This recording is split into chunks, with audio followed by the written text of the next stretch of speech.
ಬಾಯ್ ನ್ಯೂಸ್ಗೆ ಸ್ವಾಗತ.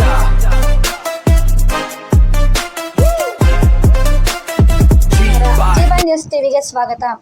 ಕೃಷಿ ಇಲಾಖೆ ನೇಮಕಾತಿ ನಿಯಮ ಉಲ್ಲಂಘನೆ ಆರೋಪ. ಕೃಷಿ ಪದವೀಧರರಿಂದ ಬೃಹತ್ ಪ್ರತಿಭಟನೆ. ಎಒ ಹುದ್ದೆಗಳಿಗೆ ಇಂಜಿನಿಯರಿಂಗ್, ಖಾಸಗಿ ವಿವಿ ಪದವೀಧರರ ಸೇರ್ಪಡೆಗೆ ವಿದ್ಯಾರ್ಥಿಗಳ ತೀವ್ರ ಆಕ್ರೋಶ. ಕೃಷಿ ಇಲಾಖೆಯಲ್ಲಿನ ಕೃಷಿ ಅಧಿಕಾರಿ ಎಒ ಹಾಗೂ ಸಹಾಯಕ ಕೃಷಿ ಅಧಿಕಾರಿ ಎಒ ಹುದ್ದೆಗಳ ನೇಮಕಾತಿಯಲ್ಲಿ ಕರ್ನಾಟಕ ಕೃಷಿ ಸೇವೆಗಳ ವೃಂದ ಮತ್ತು ನೇಮಕಾತಿಯ ನಿಯಮಗಳನ್ನು ಗಾಳಿಗೆ ತೂರಿ ನಿಯಮಬಾಹಿರವಾಗಿ ಇತರೆ ಪದವೀಧರರನ್ನು ಸೇರ್ಪಡೆಗೊಳಿಸಲಾಗುತ್ತಿದೆ ಎಂದು ಆರೋಪಿಸಿ ಚಿಂತಾಮಣಿ ಕುರುಬೂರು ಕೃಷಿ ವಿಶ್ವವಿದ್ಯಾಲಯ ವಿದ್ಯಾರ್ಥಿಗಳು ಬೃಹತ್ ಪ್ರತಿಭಟನೆ ನಡೆಸಿದರು. ನಗರದ ಗ್ರೇಡ್ 2 ತಹಸೀಲ್ದಾರ್ ರಾಜೇಂದ್ರ ಅವರಿಗೆ ಈ ಕುರಿತು ಮನವಿ ಸಲ್ಲಿಸಿದ ವಿದ್ಯಾರ್ಥಿಗಳು ಸರ್ಕಾರ ಸೂಕ್ತ ಕ್ರಮ ಕೈಗೊಳ್ಳದಿದ್ದರೆ ಮುಂದಿನ ದಿನಗಳಲ್ಲಿ ಅನಿರ್ದಿಷ್ಟಾವಧಿ ಹೋರಾಟ ನಡೆಸುವುದಾಗಿ ಎಚ್ಚರಿಸಿದ್ದಾರೆ. ದಿನಾಂಕ 15/5/2021 ಮತ್ತು 21/12/2022 ಕರ್ನಾಟಕ ರಾಜ್ಯ ಗೆಜೆಟ್ ಪ್ರಕಾರ ಈ ಹುದ್ದೆಗಳಿಗೆ ಕೇವಲ ICAR, ಭಾರತೀಯ ಕೃಷಿ ಅನುಸಂಧಾನ ಪರಿಷತ್ ಹಾಗೂ AICTE ಮಾನ್ಯತೆ ಪಡೆದ ಸಂಸ್ಥೆಗಳ ಕೃಷಿ ಮತ್ತು ಕೃಷಿ ಸಂಬಂಧಿಸಿದ ಪದವೀಧರರು ಮಾತ್ರ ಅರ್ಹರಾಗಿರುತ್ತಾರೆ. 2024 ಹಾಗೂ 2026ರ KPSC ಮತ್ತು KEA ಅಧಿಸೂಚನೆಗಳಲ್ಲೂ ಯಾವುದೇ ಖಾಸಗಿ ಅಥವಾ ತಾಂತ್ರಿಕ ಪದವೀಧರರಿಗೆ ಅವಕಾಶವಿರಲಿಲ್ಲ. ಆದರೆ ಇತ್ತೀಚೆಗೆ ಹೊರಡಿಸಲಾದ ಜೂನ್ 2026ರ ಹೆಚ್ಚುವರಿ ಸುತ್ತೋಲೆಗಳ ಮೂಲಕ ರೇಟೆಕ್ ಖಾಸಗಿ ವಿಶ್ವವಿದ್ಯಾಲಯದ ಕೃಷಿ ಪದವೀಧರರಿಗೆ ಹಾಗೂ BE ಪದವೀಧರರಿಗೆ ನಿಯಮಬಾಹಿರವಾಗಿ ಅರ್ಹತೆ ವಿಸ್ತರಿಸಲಾಗಿದೆ ಎಂದು ವಿದ್ಯಾರ್ಥಿಗಳು ಆಕ್ರೋಶ ವ್ಯಕ್ತಪಡಿಸಿದರು. ಅಧಿಕೃತ ರಾಜ್ಯ ಗೆಜೆಟ್ ತಿದ್ದುಪಡಿ ಮಾಡದೆ ಕೇವಲ ಇಲಾಖಾ ಸುತ್ತೋಲೆಗಳ ಮೂಲಕ ಇಂತಹ ಮಹತ್ವದ ಬದಲಾವಣೆ ತಂದಿರುವುದು ಸಂಪೂರ್ಣ ಕಾನೂನು ಬಾಹಿರವಾಗಿದೆ. ಕೃಷಿ ಅಧಿಕಾರಿಗಳ ನೇಮಕಾತಿಗೆ ಸೇರ್ಪಡೆಗೊಳಿಸುವ ರೇಟೆಕ್ ಖಾಸಗಿ ವಿಶ್ವವಿದ್ಯಾಲಯ ಹಾಗೂ BE ಬಯೋಟೆಕ್ನಾಲಜಿ ಪದವೀಧರರ ಅರ್ಹತೆಯನ್ನು ತಕ್ಷಣ ಹಿಂಪಡೆಯಬೇಕು. ಕೇವಲ ICAR ಮಾನ್ಯತೆ ಹೊಂದಿರುವ ಸರ್ಕಾರಿ ಕೃಷಿ ವಿಶ್ವವಿದ್ಯಾಲಯಗಳ ಕೃಷಿ ಮತ್ತು ತತ್ಸಮಾನ ಪದವೀಧರರಿಗೆ ಮಾತ್ರ ಎಒ ಮತ್ತು ಎಒ ಹುದ್ದೆಗಳಲ್ಲಿ ಅವಕಾಶ ನೀಡಬೇಕು. ICAR ಮಾನ್ಯತೆ ಪಡೆದಿರುವ ಹಾಗೂ 75%ಕ್ಕಿಂತಲೂ ಹೆಚ್ಚು ಕೃಷಿ ವಿಷಯಗಳನ್ನೇ ಕಲಿಯುವ ರೇಷ್ಮೆ ಕೃಷಿ ಪದವೀಧರರಿಗೂ 15% ಅಲೈಡ್ ಸೆಕ್ಟರ್ ಕೋಟಾದಲ್ಲಿ ಅವಕಾಶ ಕಲ್ಪಿಸಬೇಕು. ಕೃಷಿ ಪದವೀಧರರ ಉದ್ಯೋಗಾವಕಾಶಗಳನ್ನು ಕಸಿಯುತ್ತಿರುವ ವಾರಕ್ಕೊಮ್ಮೆ ಕ್ಲಾಸ್ ಪಡೆಯುವ ದೇಶಿ ಪ್ರೋಗ್ರಾಂ ಗ್ರಾಮ್ನಂತಹ ಅಲ್ಪಾವಧಿ ತರಬೇತಿ ಕೋರ್ಸ್ಗಳನ್ನು ತಕ್ಷಣ ನಿಲ್ಲಬೇಕು. ಕೃಷಿ ಪದವಿ ಅವಧಿಯಲ್ಲಿ ಕ್ರೀಡೆ ಮತ್ತು ಸಾಂಸ್ಕೃತಿಕ ಚಟುವಟಿಕೆಗಳಲ್ಲಿ ತೊಡಗಿಸಿಕೊಂಡ ಸಾಧಕ ವಿದ್ಯಾರ್ಥಿಗಳಿಗೆ ನೇಮಕಾತಿಯಲ್ಲಿ ಪ್ರತ್ಯೇಕ ಕೋಟಾ ಒದಗಿಸಬೇಕು. ಕೃಷಿ ಇಲಾಖೆಯಲ್ಲಿನ ಕೃಷಿ ಅಧಿಕಾರಿ ಹುದ್ದೆಗಳು ರೈತರಿಗೆ ವೈಜ್ಞಾನಿಕವಾಗಿ ಮತ್ತು ಪ್ರಾಯೋಗಿಕವಾಗಿ ತಾಂತ್ರಿಕ ಮಾರ್ಗದರ್ಶನ ನೀಡುವ ಅತ್ಯಂತ ಜವಾಬ್ದಾರಿಯುತ ಹುದ್ದೆಗಳಾಗಿವೆ. ಮಣ್ಣು, ಬೆಳೆ ಮತ್ತು ಕೃಷಿಯ ಪ್ರಾಯೋಗಿಕ ಜ್ಞಾನವೇ ಇಲ್ಲದ ಇಂಜಿನಿಯರಿಂಗ್ ಪದವೀಧರರಿಗೆ ಈ ಹುದ್ದೆಗಳನ್ನು ನೀಡುವುದರಿಂದ ರೈತರಿಗೆ ಯಾವುದೇ ಪ್ರಯೋಜನವಾಗುವುದಿಲ್ಲ ಎಂದು ವಿದ್ಯಾರ್ಥಿನಿಯರಾದ ಚಿನ್ಮಯಿ, ಮಾಧುರ್ಯ ಮತ್ತು ಸ್ವಾತಿ ತೀವ್ರ ಬೇಸರ ವ್ಯಕ್ತಪಡಿಸಿದರು. ಸರ್ಕಾರ ಕೂಡಲೇ ನಮ್ಮ ನ್ಯಾಯಸಮ್ಮತ ಬೇಡಿಕೆಗಳನ್ನು ಈಡೇರಿಸಿ ಇಲಾಖೆಯ ನಿಯಮಬಾಹಿರ ಸುತ್ತೋಲೆಗಳನ್ನು ವಾಪಸ್ ಪಡೆಯದಿದ್ದರೆ ಇಡೀ ರಾಜ್ಯಾದ್ಯಂತ ಕೃಷಿ ಪದವೀಧರರು ಉಗ್ರ ಅನಿರ್ದಿಷ್ಟಾವಧಿ ಹೋರಾಟ ಕೈಗೊಳ್ಳುತ್ತಿದೆ ಎಂದು ಪ್ರತಿಭಟನಾಕಾರರು ಎಚ್ಚರಿಸಿದ್ದಾರೆ. ಚಿಂತಾಮಣಿ ವರದಿ ಸಬ್ಸ್ಕ್ರೈಬ್ ಮಾಡಿ, ಸಪೋರ್ಟ್ ಮಾಡಿ. ಜೀಬಾಯ್ ನ್ಯೂಸ್ ನಿರಂತರ ಸುದ್ದಿಗಾಗಿ ನೋಡ್ತಾ ಇರಿ. ನನ್ನ ಹೆಸರು ಸ್ವಾತಿ ಅಂತ. ನಾನು ಅಂತಿಮ ವರ್ಷದ ರೇಷ್ಮೆ ಕೃಷಿ ವಿದ್ಯಾರ್ಥಿ. ನಮ್ಮ ಬೇಡಿಕೆ ಏನಂತಂದರೆ 15% ಎಲ್ಲ ಅಲೈಡ್ ಸೆಕ್ಟರ್ನ ಫಾರ್ಮ್ ಸೈನ್ಸ್ನ ಆ್ಯಡ್ ಮಾಡಿದ್ದಾರೆ, ಸೆರಿಕಲ್ಚರ್ನ ಯಾಕೆ ಆ್ಯಡ್ ಮಾಡ್ತಿಲ್ಲ ಅನ್ನೋದೇ ನಮ್ಮ ಬೇಡಿಕೆ. ಈಗ ನಾವೇನು ಸೆರಿಕಲ್ಚರ್ಗೆ ಡೈರೆಕ್ಟಾಗಿ ಬಂದೇನೋ ಜಾಯ್ನ್ ಆಗಿಲ್ಲ. ನಾವು KE ಅಂಡರಲ್ಲಿ CET ಎಕ್ಸಾಮ್ ಬರೆದಿದ್ದೀವಿ, ಪ್ರಾಕ್ಟಿಕಲ್ ಎಕ್ಸಾಮ್ ಬರೆದಿದ್ದೀವಿ. ಅದಾದಮೇಲೆ ನಮಗಿಲ್ಲಿ ಸೀಟ್ ಕೊಟ್ಟಿದ್ದು. ನಾವು ಏನಿಲ್ಲ ಅಂದರೆ 75% ಅಗ್ರಿಕಲ್ಚರ್ ಸಬ್ಜೆಕ್ಟ್ನೇ ಓದ್ತಿರೋದು. ಆದರೂ ನಮಗೆ ಯಾಕೆ ಕೊಡ್ತಿಲ್ಲ? ಒಂದೇ ದಿನದಲ್ಲೇ ಬಿ ಟೆಕ್ನಾಲಜಿ ಅವ್ರನ್ನ ಆ್ಯಡ್ ಮಾಡಿದ್ದೀರಾ ಅಂದರೆ ಸೆರಿಕಲ್ಚರ್ನ ಕೂಡ ಆ್ಯಡ್ ಮಾಡ್ಬೋದಲ್ಲ. ನಾವು ಅದೇ ಸಬ್ಜೆಕ್ಟ್ನ ಓದ್ತೀವಿ. ಅವ್ರ ಥರ ನಮಗೂ ಪೆಸ್ಟ್ ಅಂದ್ರೆ ಏನು ಗೊತ್ತು, ಡಿಸೀಸ್ ಅಂದ್ರೆ ಏನು ಗೊತ್ತು, ಮಣ್ಣಿನ ಬಗ್ಗೆ ಗೊತ್ತು, ಎಲ್ಲಾದ್ರ ಬಗ್ಗೆ ಗೊತ್ತಿದ್ದು ನಮ್ಮನ್ನ ಯಾಕೆ ಆ್ಯಡ್ ಮಾಡ್ತಿಲ್ಲ ಅನ್ನೋದು ನಮ್ಮ ಬೇಡಿಕೆ. ನಮ್ಮನ್ನು 15% ಅಲೈಡ್ ಸೆಕ್ಟರ್ ಒಳಗೆ ನಮ್ಮನ್ನು ಸೇರಿಸ್ಕೊಳ್ರಿ. ನಾವು ಎಒ ಎಕ್ಸಾಮ್ಗೆ ಎಲಿಜಿಬಲ್ ಆಗಬೇಕು ಅನ್ನೋ ಬೇಡಿಕೆನ KE ಅವರು ಬೇಗ ನಮಗೆ ಇನ್ಫಾರ್ಮೇಷನ್ನ ಕೊಡಬೇಕು ಅಂತ ನಮ್ಮ ಬೇಡಿಕೆ. ಎಲ್ಲರಿಗೂ ನಮಸ್ಕಾರ. ನನ್ನ ಹೆಸರು ಚಿನ್ಮಯಿ ಅಂತ. Second year BSc hons agriculture ಓದ್ತಾ ಇದ್ದೀನಿ. ನಾನು ಕಾಲೇಜ್ ಆಫ್ ಸೆರಿಕಲ್ಚರ್ ಚಿಂತಾಮಣಿಯಿಂದ. ನಮ್ಮ ಬೇಡಿಕೆ ಏನಪ್ಪ ಅಂತಂದರೆ ಎಒ ಎಕ್ಸಾಮ್ ಮತ್ತು AO ಎಕ್ಸಾಮ್ಗೆ ಅಗ್ರಿಕಲ್ಚರ್ ಸ್ಟೂಡೆಂಟ್ಸ್ನ ಬಿಟ್ಟು ಮತ್ತು ಪ್ರೈವೇಟ್ ಕಾಲೇಜಸ್ ಅವ್ರನ್ನ ಮತ್ತು BE BTech ಅವ್ರನ್ನ ಆ್ಯಡ್ ಮಾಡಿದ್ದಾರೆ. ಇದು ಅಗ್ರಿಕಲ್ಚರ್ ಸ್ಟೂಡೆಂಟ್ಸಿಗೆ ತುಂಬ ಅನ್ಯಾಯ ಆಗ್ತಿದೆ. ಯಾಕಂತಂದರೆ 85% ಇರೋದು ಅಗ್ರಿಕಲ್ಚರ್ ಸ್ಟೂಡೆಂಟ್ಸಿಗೆ ಮತ್ತು 15% ಇರೋದು ಇತರ ಅಲೈಡ್ ಸೆಕ್ಟರ್ಸ್ ಅವರಿಗೆ. ಬಿ ಟೆಕ್ ಅವ್ರನ್ನ ಆ್ಯಡ್ ಮಾಡಿರೋದ್ರಿಂದ ಏನಾಗ್ತಿದೆ ಅಂತಂದರೆ ಮತ್ತು ಪ್ರೈವೇಟ್ ಕಾಲೇಜಸ್ ಅವ್ರನ್ನ ಆ್ಯಡ್ ಮಾಡಿರೋದ್ರಿಂದ ತುಂಬ ಕಮ್ಮಿ ಸೀಟ್ಸು ಅಗ್ರಿಕಲ್ಚರ್ ಅವ್ರಿಗೆ ಸಿಗ್ತಾ ಇದೆ. ಈ ಅಪ್ಲಿಕೇಶನ್ ಫಾರ್ಮ್ನ ಫಿಲ್ ಮಾಡೋಕ್ಕೆ 20/6/2026ವರೆಗೂ ನಮಗೆ ಟೈಮ್ ಇತ್ತು. ಆದರೆ 19/6/2026ಕ್ಕೆ ಗೌರ್ಮೆಂಟ್ ಏನು ಮಾಡುತ್ತಪ್ಪ ಅಂದರೆ ಬಿ ಟೆಕ್ನಾಲಜಿ ಅವರು ಈ ಎಕ್ಸಾಮ್ನ ಬರಿಬೋದು ಅಂತ ಅನೌನ್ಸ್ಮೆಂಟ್ನ ಬಿಡ್ತಾರೆ.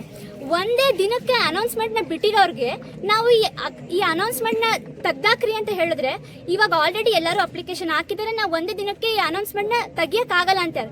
ಒಂದೇ ದಿನಕ್ಕೆ ಅನೌನ್ಸ್ಮೆಂಟ್ ಮಾಡಿರೋರಿಗೆ ಒಂದೇ ದಿನಕ್ಕೆ ಅನೌನ್ಸ್ಮೆಂಟ್ನ ಯಾಕೆ ತೆಗಿಯೋಕ್ಕಾಗಲ್ಲ ಅಂತ ಸ್ಟೂಡೆಂಟ್ ಇವಾಗ ಮುಂದಿನ ತಿಂಗಳು ಎಕ್ಸಾಮ್ ಇದೆ. ಮುಂದಿನ ತಿಂಗಳು ಎಕ್ಸಾಮ್ಗೆ ಬಿ ಮತ್ತು ಬಿ ಟೆಕ್ನಾಲಜಿ ಅವರು ಮತ್ತು ಪ್ರೈವೇಟ್ ಕಾಲೇಜಸ್ ಅವರಿಗೆ ಎಕ್ಸಾಮ್ನ ಬರೆಯೋಕ್ಕೆ ಎಲಿಜಿಬಿಲಿಟಿನ ಕೊಡಬಾರ್ದು ಅಂತ ನಮ್ಮದು ಫಸ್ಟ್ ಬೇಡಿಕೆ. ಸೆಕೆಂಡ್ ಬೇಡಿಕೆ ಏನಪ್ಪ ಅಂದರೆ ಪ್ರೈವೇಟ್ ಕಾಲೇಜಸ್ನ ಬ್ಯಾನ್ ಮಾಡಬೇಕು.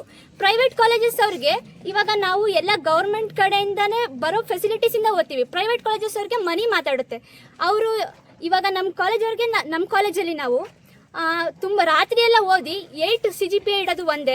ಪ್ರೈವೇಟ್ ಕಾಲೇಜ್ ಆಗಿರೋದು ನಮ್ಮ ಕಾಲೇಜ್ ಟಾಪ್ 1 ಆಗಿರಬೇಕು ಅಂತ ಅಲ್ಲಿ ಟೀಚರ್ಸ್ ಫೋರ್ಸ್ ಮಾಡಿ ಅವರಿಗೆ 9 ಮೇಲೆ CGPA ಇಡ್ತಾರೆ. ನಾವು ಕಷ್ಟಪಟ್ಟು ಓದಿರೋದಕ್ಕೂ ಅವ್ರಿಗೂ ಏನು ವ್ಯತ್ಯಾಸನೇ ಇರಲ್ಲ ಅಲ್ಲಿಗೆ. ಇವಾಗ ಬರೀ ಬಿ ಟೆಕ್ನಾಲಜಿ ಅವ್ರು ಕೇಳಿದ್ದಾರೆ ನಮಗೆ 15% ರಿಸರ್ವೇಷನ್ ಕೊಡಿ ಅಂತ. ಮುಂದೆ ನಾರ್ಮಲ್ ಡಿಗ್ರಿ ಅವರು ಕೇಳ್ತಾರೆ ನಮಗೂ ಆ್ಯಡ್ ಮಾಡಿರಿ ಅಂತ. ಅವಾಗೂ ಹಿಂಗೆ ಆ್ಯಡ್ ಮಾಡಕ್ಕೆ ಕೊಡ್ತೀರಾ? ನಾವು ಸೈನ್ಸ್ ಮಾಡಿ CET ಥ್ರೂ ಬಂದಿರ್ತೀವಿ. ಅವ್ರು ನಾರ್ಮಲ್ ಆರ್ಟ್ಸ್ ಮಾಡಿಕೊಂಡು ಬಂದಿರೋರ್ಗೂ ನಮಗೂ ಅವ್ರಿಗೂ ಏನು ವ್ಯತ್ಯಾಸನೇ ಇರಲ್ಲ. ಇವಾಗ ಬಿ ಟೆಕ್ನಾಲಜಿ ಅವರು ಬರೀ ಇಂಜಿನಿಯರಿಂಗ್ ಬೇಸ್ ಅಷ್ಟೇ ಓದ್ತಾರೆ. ಇವಾಗ ಕೋಡಿಂಗ್ ಮಾಡೋರು, ಇವಾಗ AO ಮತ್ತು AO ಅವ್ರ ಕೆಲಸ ಏನು? ಫಾರ್ಮರ್ಸಿಗೆ ಗೈಡ್ ಮಾಡೋದು. ನೀವು ಮಣ್ಣಿನ ಬಗ್ಗೆನೇ ಗೊತ್ತಿಲ್ಲದೆ ಇರೋರು ಮಣ್ಣಿನ ಬಗ್ಗೆ ಏನು ಹೇಳ್ಕೊಡಕ್ಕೆ ಸಾಧ್ಯ? ಫಾರ್ಮರ್ಸಿಗೆ ಏನು ಹೇಳ್ಕೊಡಕ್ಕೆ ಸಾಧ್ಯನೇ ಇಲ್ಲ. ಈ AO ಮತ್ತು AO ಎಕ್ಸಾಮ್ಗೆ ಬರೀ ಅಗ್ರಿಕಲ್ಚರ್ ಅವ್ರಿಗೆ ಕೊಡಬೇಕು ಅಂತ ಕೇಳ್ಕೊತೀನಿ. ಇವಾಗ ಬಿ ಟೆಕ್ನಾಲಜಿ ಅವರು ಏನು ಅಗ್ರಿಕಲ್ಚರ್ ಬೇಸ್ ಓದೇ ಇರಲ್ಲ. ನಮ್ಮ ಕಾಲೇಜಲ್ಲಿ ಇವಾಗ ಸೆರಿಕಲ್ಚರ್ ಕೋರ್ಸು ಇದೆ.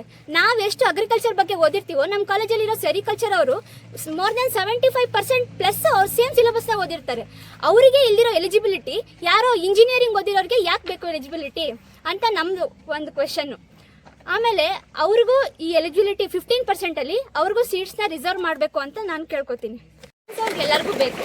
ಆಮೇಲೆ ಪ್ರತಿ ವರ್ಷನೂ ಯಾರು ರಿಟೈರ್ಡೇ ಆಗಲ್ವಾ AO ಮತ್ತು AO ಎಕ್ಸಾಮ್ ಅವರು ಪ್ರತಿ ವರ್ಷ ಎಕ್ಸಾಮ್ ನಡೆಯಲ್ಲ. ಯಾವಾಗ 10 ವರ್ಷದಿಂದ ನಡೆದಿರೋದು 1 ಡಿಕೇಡ್ ಆಗ್ತಾ ಬಂತು ಎಕ್ಸಾಮೇ ನಡೆದಿಲ್ಲ AO ಎಕ್ಸಾಮ್ದು. ಇವಾಗ ಎಕ್ಸಾಮ್ ಬಿಟ್ಟಿದ್ದಾರೆ. ಇವಾಗ ಎಕ್ಸಾಮ್ ಬರೀಬೇಕಾಗಿರೋ ಸ್ಟೂಡೆಂಟ್ಸು ಎಷ್ಟು 1000 ಜನ ಇದ್ದಾರೆ. ಬರೀ ಅಗ್ರಿಕಲ್ಚರ್ ಅವ್ರಿಗೆ ಇದ್ದಾಗ ಆ 15% ಎಲಿಜಿಬಿಲಿಟಿಯಲ್ಲಿ ಬರೀ 16,000 ಇಂದ 20,000 ಅಪ್ಲಿಕೇಶನ್ ಅಷ್ಟೇ ಇತ್ತು. ಈ ಬಿ ಮತ್ತು ಬಿ ಟೆಕ್ನಾಲಜಿ ಅವ್ರನ್ನ ಯಾವಾಗ ಬಿಟ್ಟರು 67,000ಕ್ಕಿಂತ ಜಾಸ್ತಿ ಅಪ್ಲಿಕೇಶನ್ಸ್ ಆಗಿದ್ದಾವೆ. ಅವಾಗ ಅಗ್ರಿಕಲ್ಚರ್ ಅವ್ರಿಗೆ ಎಲ್ಲಿ ಸಿಗುತ್ತೆ ನ್ಯಾಯ? ಅವ್ರಿಗೆ ನ್ಯಾಯನೇ ಸಿಗಲ್ಲ. ಇವಾಗ ಅನ್ಬೋದು ಅವರು ಓದ್ಬಿಟ್ಟೆ ಎಕ್ಸಾಮ್ ಬರ್ದಿರ್ತಾರೆ, ಅವರಿಗೂ ಎಲ್ಲ ನಾಲೆಡ್ಜ್ ಇರುತ್ತೆ ಅಂತ. ಏನು ಲ್ಯಾಂಡೇ ಇಲ್ದಲೆ, ಏನು ಪ್ರಾಕ್ಟಿಕಲ್ ಓರಿಯೆಂಟೆಡ್ ಏನೂ ಕಲಿದಲೆ ಬರೀ ಬೋರ್ಡಲ್ಲೇ ನೋಡ್ಬಿಟ್ಟು ಕಲಿಯೋಕ್ಕಾಗುತ್ತೆ?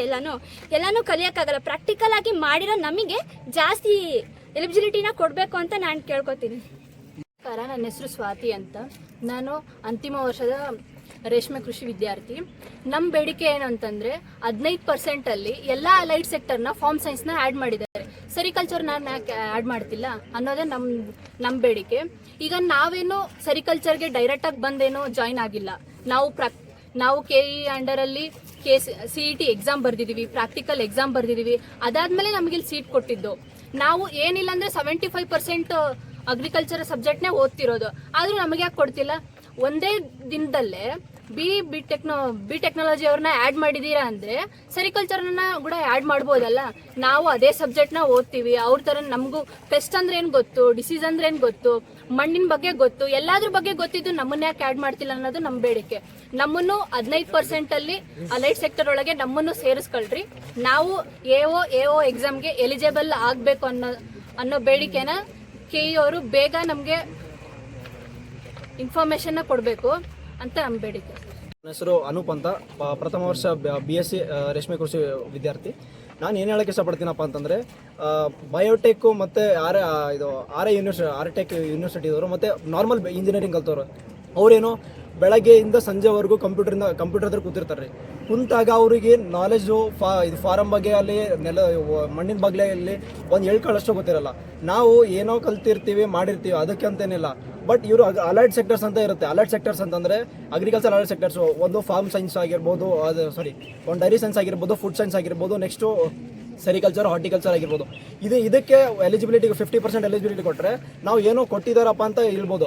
ಅದನ್ನು ಬಿಟ್ಟರು ಇವರು ಇದು ಇಂಜಿನಿಯರಿಂಗ್ದವರಿಗೆ, ಬರೀ ನಾರ್ಮಲ್ ಇಂಜಿನಿಯರಿಂಗ್ದವರಿಗೆ ಮತ್ತು ಬಯೋಟೆಕ್ದವರಿಗೆ ರಿಸರ್ವೇಷನ್ ಕೊಟ್ಟಿದ್ದಾರೆ 50%.